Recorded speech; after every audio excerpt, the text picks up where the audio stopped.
Dear students, welcome to Gate Smashers. आज की इस वीडियो में एक्सप्लेन करने जा रहा हूं बाइनरी सर्च इन पाइथन। देखो, बाइनरी सर्च का जो कॉन्सेप्ट है वो सेम ही है जो हम जनरली सी प्रोग्रामिंग में भी करते हैं या फिर डेटा स्ट्रक्चर और एल्गो वाली प्लेलिस्ट में मैंने ऑलरेडी इसको करवाया भी हुआ है।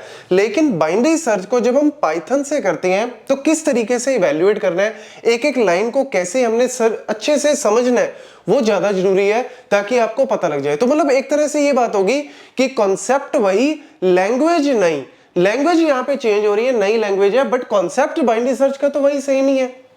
क्या कहता है बाइनरी सर्च कि आपको एक एरे दिया हुआ है, बहुत सारे एलिमेंट्स हैं उस एरे में, और आपको एक पर्टिकुलर एलिमेंट को सर्च करना है, टारगेट एलिमेंट को सर्च करना है कि क्या वो उसके अंदर है या नहीं है। अगर है तो मेरे को उसको प्रिंट करवाना है। अब यहां पे इंपॉर्टेंट कंडीशन होती है, कंस्ट्रेंट होता है बाइनरी सर्च में कि जो आपका एरे होगा, जो एलिमेंट्स होंगे उस एरे में, वो सॉर्टेड फॉर्म में होंगे। लीनियर सर्च में ये नहीं होता, लेकिन बाइनरी सर्च की कंडीशन होती है कि हमेशा सॉर्टेड फॉर्म में ही होने चाहिए। तो यहां पे मैंने इस तरीके से 10, 20, 30, 40, 50 मैंने एक एरे ले लिया और यहाँ पे इंडेक्स वैल्यू 0, 1, 2, 3, 4 इस तरीके से हमने लिख लिया। ये तो हमने ऑलरेडी बहुत बार आपने देखा भी होगा।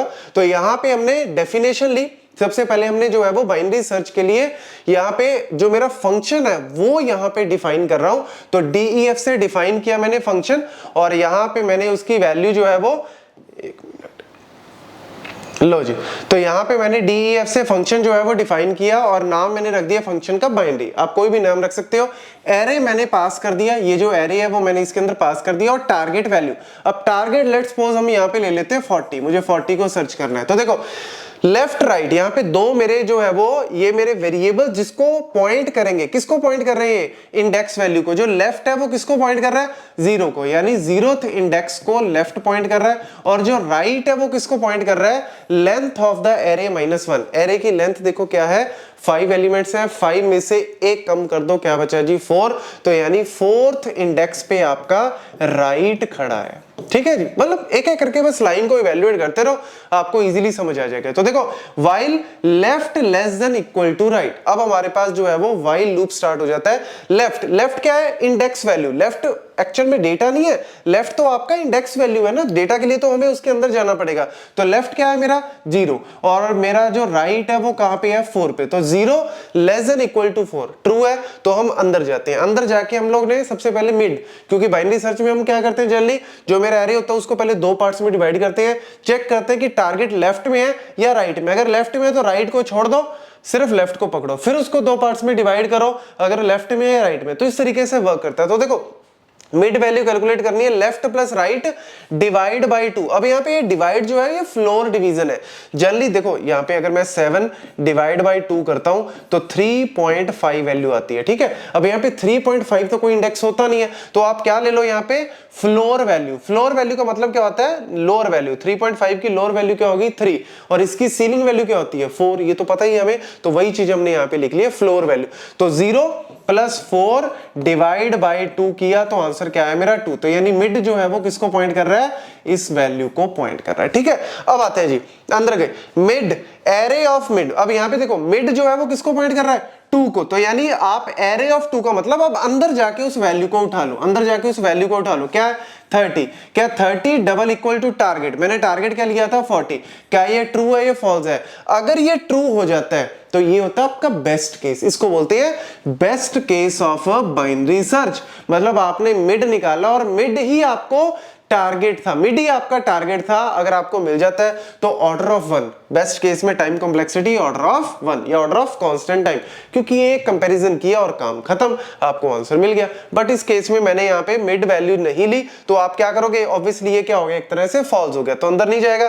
फिर किस पे जाएगा, एल्स इफ वाले पार्ट पे। और एल्स इफ को हम कैसे लिखते हैं पाइथन में, ELIF, एलिफ। ठीक है, एरे मिड। अब देखो आपको यहाँ पे देखो एक तरह से आपका जो एरे है वो दो पार्ट्स में डिवाइड हो गया। ठीक है, अब यहाँ पे 30 वाला तो मेरा ऑब्वियसली टारगेट नहीं है, तो 10, 20 एक तरफ आ गए, 40, 50 एक तरफ आ गया। अब हम यहाँ पे चेक करेंगे कि मुझे इस तरफ जाना है या उस तरफ जाना है। तो देखो एरे ऑफ मिड, यहाँ पे मिड क्या है आपका, वही हो गया ना 2, मतलब वैल्यू क्या होगी, 30। क्या 30 लेस देन टारगेट क्या है जी, 40। क्या 30 लेस देन 40 है ट्रू हो गया, तो आप अंदर जाओगे।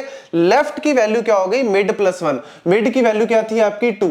मिड जो था वो क्या था, 2, इंडेक्स वैल्यू 2 प्लस 1 कर दोगे 3, यानी लेफ्ट की वैल्यू अब 3, मतलब लेफ्ट अब आपका इसको पॉइंट कर रहा है।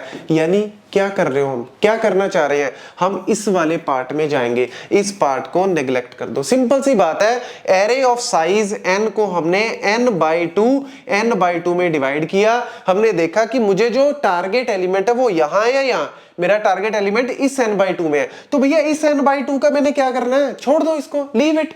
ऐसे फिर उसके बाद इसको n/4 में, फिर हम देखते हैं कि इधर जाना है या इधर, टारगेट एलिमेंट इधर है या इधर है, अगर इधर है तो इसको छोड़ दो। तो इस तरीके से आपकी प्रॉब्लम n/2 n/4 n/8 इस तरीके से डिवाइड होती है। इसीलिए इसका जो आपका रेफरेंस रिलेशन है वो t of n is equal to t of n/2 + 1। यहाँ पे t of n/2 मतलब पहली बार प्रॉब्लम n थी उसको n/2 में किया, फिर n/2 वाला n/4, फिर n/8, फिर n/16 और +1 क्यों किया, क्योंकि कंपैरिजन। अब आपको यहाँ पे ये जो निकालना है मिड निकालने के लिए सिर्फ कांस्टेंट टाइम आपका लगता है। तो इसको अगर आप करोगे सॉल्व, वैसे तो मैंने ऑलरेडी किया हुआ है इसको सॉल्व, डिस्क्रिप्शन बॉक्स में ऊपर आई सेक्शन में भी आपको लिंक आ रहा होगा। इसकी टाइम कॉम्प्लेक्सिटी होती है ऑर्डर ऑफ n, आप चेक कर सकते हो। मैंने इस पूरे रेफरेंस रिलेशन को सॉल्व किया हुआ है by using the back substitution method. Master theorem से भी आप इसको कर सकते हो, तो उसके लिए आप फर्दर लिंक में जा सकते हो। ये अब आप कंप्लीट कर लेते हैं। तो देख लो जी, हमारे पास जो मिड था हमने यहाँ पे मतलब फाइंड आउट कर लिया कि यार मेरा जो एलिमेंट है वो इस तरफ है या इस तरफ है। अब देखो जी, लेफ्ट मेरा किसको पॉइंट कर रहा है, इस वाली वैल्यू को पॉइंट कर रहा है, और राइट मेरा इसको पॉइंट कर रहा है। तो आ जाओ जी फटाफट से, वाइल लेफ्ट की वैल्यू क्या है 3, क्या 3 लेस देन इक्वल टू 4 है, क्या 3 लेस देन इक्वल टू 4 है, ट्रू हो गया तो आप अंदर गए। दोबारा फिर मिड वैल्यू कैलकुलेट करो। मिड कैसे कैलकुलेट करोगे, 3 + 4 डिवाइड बाय 2।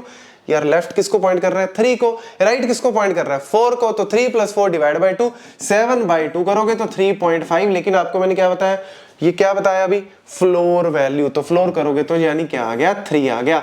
3 मतलब आपका यहाँ पे अब मिड पॉइंट कर रहा है, मिड पॉइंट कर रहा है तो ठीक है जी, अंदर गए। दोबारा फिर देखा area of mid is equal to target, ओहो ये तो मिल गया हमें। मिड क्या था आपका, यहाँ पे 3 वाला किसकी वैल्यू है, ये 40 को पॉइंट कर रहा है, और टारगेट भी मेरा क्या था 40 इज इक्वल टू 40, ट्रू कर दिया, रिटर्न कर दो मिड, और ये वैल्यू आप प्रिंट करा सकते हो। तो ये आपका इस तरीके से वर्क करता है। तो प्रॉब्लम को पहले 2 पार्ट्स में डिवाइड करो, एक पार्ट को छोड़ दो, जिस पार्ट में मिलेगा उसको पकड़ लो, फिर 2 पार्ट में डिवाइड किया। इस तरीके से जो है वो बाइनरी सर्च आपका वर्क करता है। ये सारे पॉइंट्स आप नोट कर लेना। Thank you ji.